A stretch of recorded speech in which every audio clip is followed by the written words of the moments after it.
ගැහැණියෙක්ට ජීවිතයේදී ඕනි කරන්නේ තමන්ගේ දේවල් බයක් ලැජ්ජාවක් නැතුව කියන්න පුළුවන් පිරිමියෙක්. දුකක් කරදරයක් වුණාම හිත සනසන්න පුළුවන් පිරිමියෙක්. ළඟ ඉද්දි විතරක් නෙවෙයි ලෝකේ එහා කෙළවරේ හිටියත් ළඟ ඉද්දි වගේම කෑවද බිව්වද කියලා විතරක් නෙවෙයි මොනවද කරන්නේ හොඳින්ද සතුටින්ද කියලා ආදරෙන් හැමදේම හොයලා බලන පිරිමියෙක්.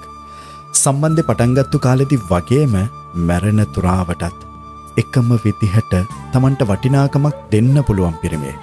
ඇත්තටම ගෑණියෙක්ට ඕනේ තමන්ව හොඳින් තේරුම් අරන් ජීවත් වෙන පිරිමියෙක්. ප්‍රශ්නයක් වුණාම ඇහුම්කන් නොදී තමන් නිවැරදි කියලා හිතන් නිකරුණේ දොස් පවරන පිරිමියෙක් නෙවෙයි.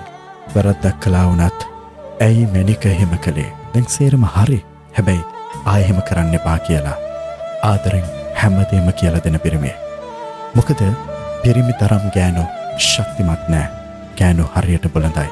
එයාලට ඕනේ මනුෂ්‍ය වේශයෙන් ඉන්න යකෙක් වුණත් තමන්ට ඕනේ ආදරේ කොහොම හරි ඒ යකාගෙන් හරි ලබා ගන්න. එයාලට ඕනේ ජීවත් වෙන්න ශක්තියක් වෙන පිරිමියෙක් විතරක් නෙවෙයි හිතේ සතුටට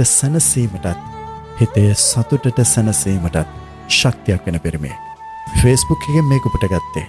ඔයත් ගැහණියක් නම් ඔයත් කාන්තාවක් නම් ඔයත් කෙල්ලෙක් නම් ඔයාට හිතට දැනෙන දේ මේ වචන ටික ඇත්තද බොරුද කියලා කමෙන්ට් එකක් දාන්න.